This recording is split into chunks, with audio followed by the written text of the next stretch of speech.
আজ ১৩ রমজান। রমজানের প্রায় অর্ধেক চলে গেল। একটা প্রশ্ন, এই ১৩ দিনে আপনি কতটা বদলেছেন? মূল আলোচনা।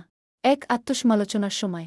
রমজান শুধু শুরুটা ভালো করার মাস না, শেষ পর্যন্ত ভালো থাকার মাস। কুরআন আমাদের শেখায়, মুমিনরা নিজেদের হিসাব নেয়। আজ একটু সময় নিয়ে ভাবুন, ৫ ওয়াক্ত নামাজ ঠিক আছে? তারাবি নিয়মিত? গীবত কমেছে? কুরআন পড়া হচ্ছে? ২ কোথায় ঘাটতি? হয়তো প্রথম ৫-৬ দিন খুব উদ্যম ছিল, এখন একটু ঢিলেঢালা হয়ে গেছে। এটাই শয়তানের কৌশল, শুরুর আগ্রহ কমিয়ে দেওয়া। ৩ নতুন নিয়ত, নতুন শুরু। আজ ১৩ রমজান, আজ থেকেই আবার নতুনভাবে শুরু করুন। প্রতিদিন নির্দিষ্ট সময় কুরআন, অন্তত ১০০ বার ইস্তিগফার। এক গুনাহ নির্দিষ্ট করে ছেড়ে দিন, প্রতিদিন একটি ছোট সদকা। ৪ শেষটাই আসল। রাসূল বলেছেন, কর্মের মূল্য নির্ভর করে শেষের উপর। তাই এখনও সময় আছে, শেষ ১৭ দিনকে শক্তভাবে ধরুন।